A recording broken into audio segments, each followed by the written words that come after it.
Airbus aircrafts के मुख्तलिफ parts को इस बेलगा नामी कार्गो प्लेन में डालकर ट्रांसपोर्ट किया जाता है। लेकिन सोचिए, जब बात आए दुनिया के सबसे बड़े पैसेंजर प्लेन एयरबस A380 की, तो उसके जॉइंट पार्ट्स को किसी भी एयरप्लेन की मदद से ट्रांसपोर्ट करना नामुमकिन है, क्योंकि अभी तक कोई ऐसा कार्गो प्लेन ही नहीं बना जो इस महलनुमा जहाज को अपने अंदर फिट कर सके। तो फिर पूरे यूरोप में बनने वाले A380 के पार्ट्स एयरबस की असेंबली यूनिट तक लाए कैसे जाते हैं? सच टीवी की वीडियोस में एक बार फिर से खुशामदीद। नाजरीन, एयरबस एक यूरोपियन एयरक्राफ्ट मैन्युफैक्चरिंग कंपनी है जो हर साल 1000 जहाज बनाकर दुनिया भर की एयरलाइंस को डिलीवर करती है। हिसाब लगाया जाए तो यह दिन के 3 नए जहाज बनते हैं। एयरबस का लॉजिस्टिक सिस्टम समंदर, दरिया, जमीन और आसमान को मिला के दुनिया का सबसे कॉम्प्लेक्स ट्रांसपोर्ट नेटवर्क कहलाता है। इसके पार्ट्स यूरोप के अलग अलग मुल्कों में बनते हैं और फिर एक जगह जमा होकर एक बड़ा खूबसूरत जहाज बनता है। यह कोई मामूली काम नहीं है, बल्कि एक बेमिसाल कई दहाइयों की इंजीनियरिंग और लॉजिस्टिक्स की प्लानिंग का नतीजा है। 1960 के दौर में यूरोप के बड़े मुल्क जैसा कि फ्रांस, जर्मनी, स्पेन और यूके ने मिलकर एक नया सपना देखा, अमेरिकन एयरक्राफ्ट मैन्युफैक्चरर बोइंग का मुकाबला करना।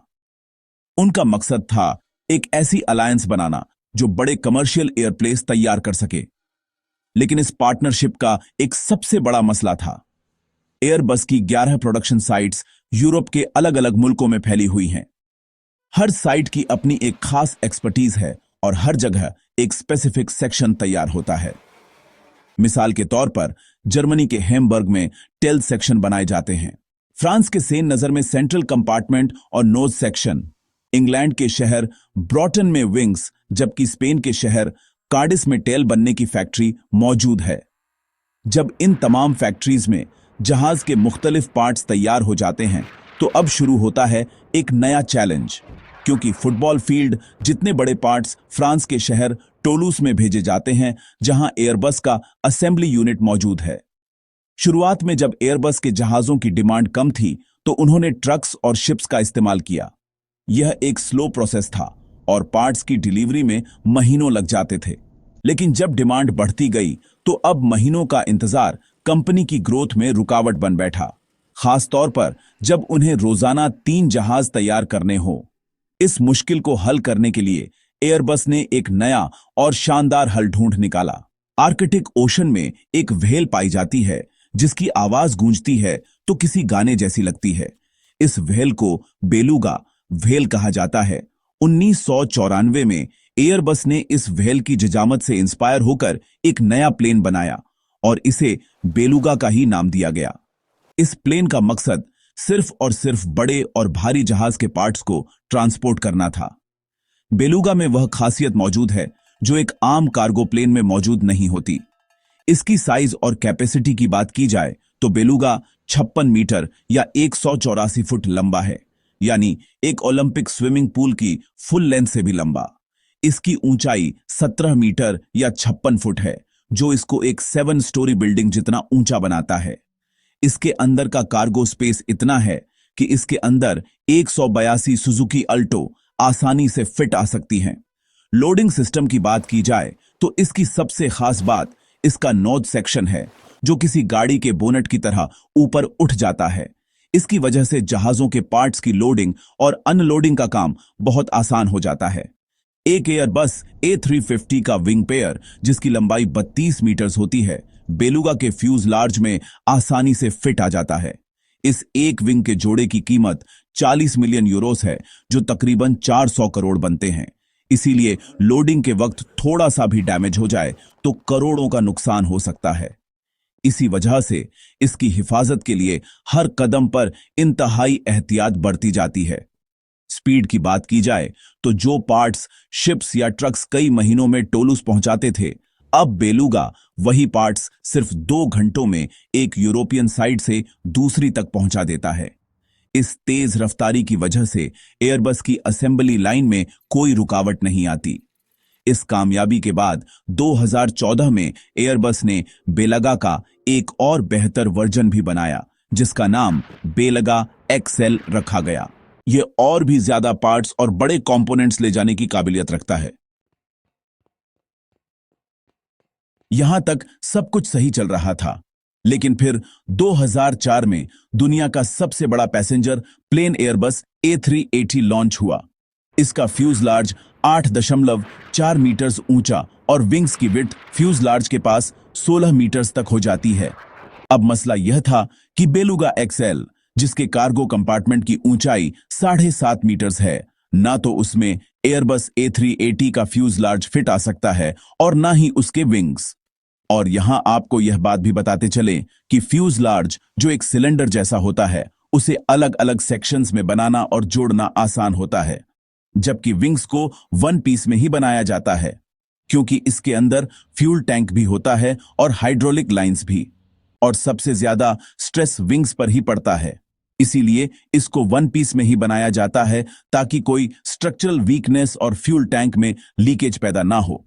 इस नए A380 के कंपोनेंट्स को यूरोप के मुख्तलिफ पार्ट से टोलूज भेजने के लिए एयरबस ने पहले बेलुगा XXL बनाने पर भी गौर किया, पर यहां बहुत सारे मसले थे।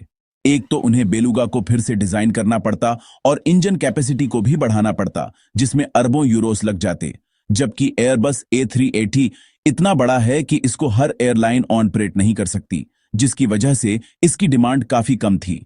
तो सिर्फ कुछ एयरक्राफ्ट्स को ट्रांसपोर्ट करने के लिए एयरबस ने बेलुगा XXL का आइडिया ड्रॉप कर दिया। अब एयरबस को एक नया तरीका ढूंढना था।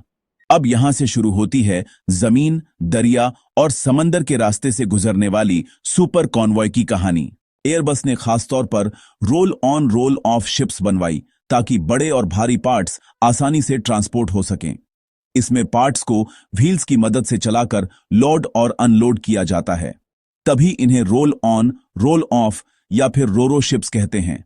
इसमें एक शिप का नाम सिटी ऑफ हैम्बर्ग है, जो 126 मीटर्स लंबा और 20 मीटर्स चौड़ा है, और इसका कार्गो स्पेस बेलुगा एक्सेल से 5 गुना ज्यादा है। जर्मनी के हैम्बर्ग पोर्ट से एयरबस के बड़े बड़े सेक्शंस रोलिंग प्लेटफॉर्म्स पर सीधे शिप के अंदर चले जाते हैं।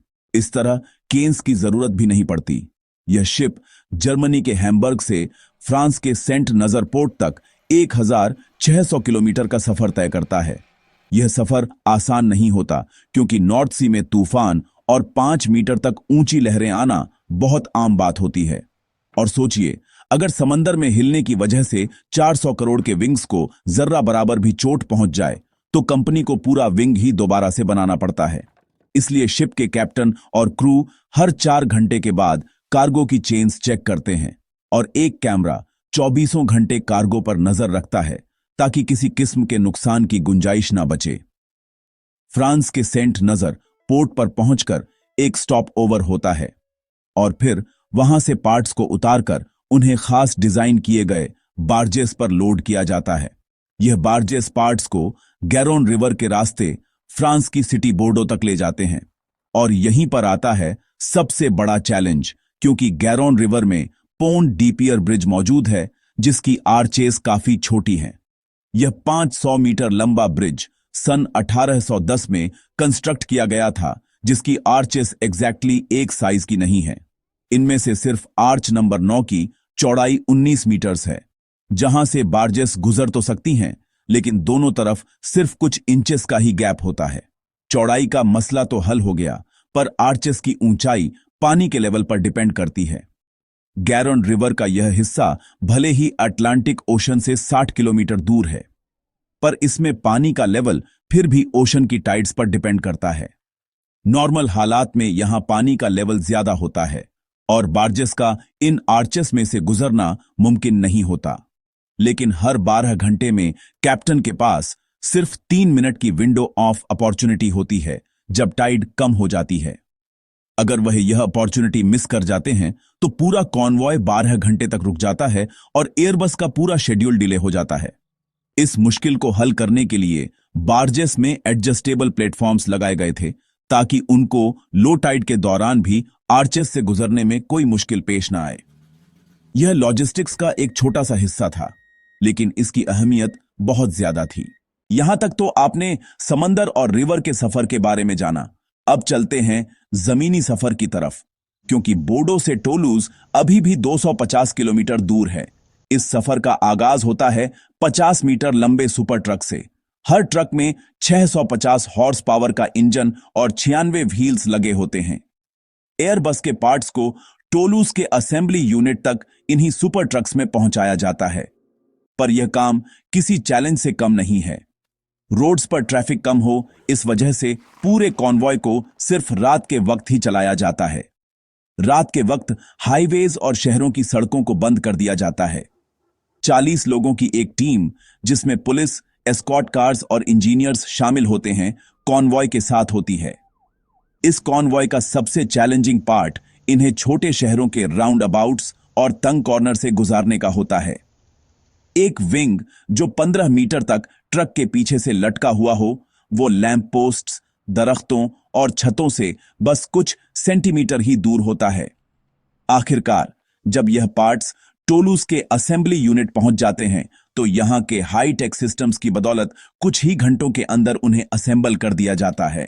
A380 जो दुनिया का सबसे बड़ा पैसेंजर प्लेन है, इसके फ्यूज इलाज को जोड़ने के लिए 19,000 से ज्यादा रिवेट्स इस्तेमाल होती हैं और 4,000 से ज्यादा रिवेट्स विंग्स को फ्यूज लाज के साथ जोड़ने में। इंजन्स, इलेक्ट्रॉनिक्स, इंटीरियर्स और पेंट के बाद जहाज अब डिलीवरी के लिए बिल्कुल तैयार हो जाता है। एक A380 को कंप्लीट होने में, यानी इसके मुख्तलिफ पार्ट्स बनने, इनकी ट्रांसपोर्टेशन और असेंबली में तकरीबन 9 महीने लगते हैं। आज तक एयरबस A380 के सिर्फ 251 यूनिट्स ही बनाए गए हैं, क्योंकि इसको ऑपरेट करना भी हर एयरलाइन के बस की बात नहीं।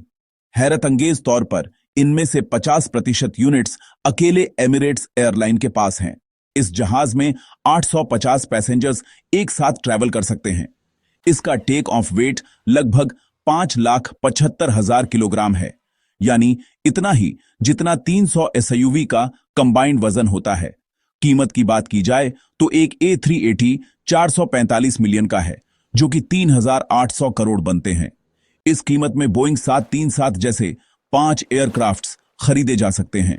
अगली बार जब आप किसी एयरबस में ट्रैवल करेंगे, तो यकीनन आपको पता होगा कि यह जहाज किस जोश और लगन के साथ टीम वर्क के जरिए बनाया गया और फिर कैसे इसे खतरों से खेलकर ट्रांसपोर्ट किया गया था।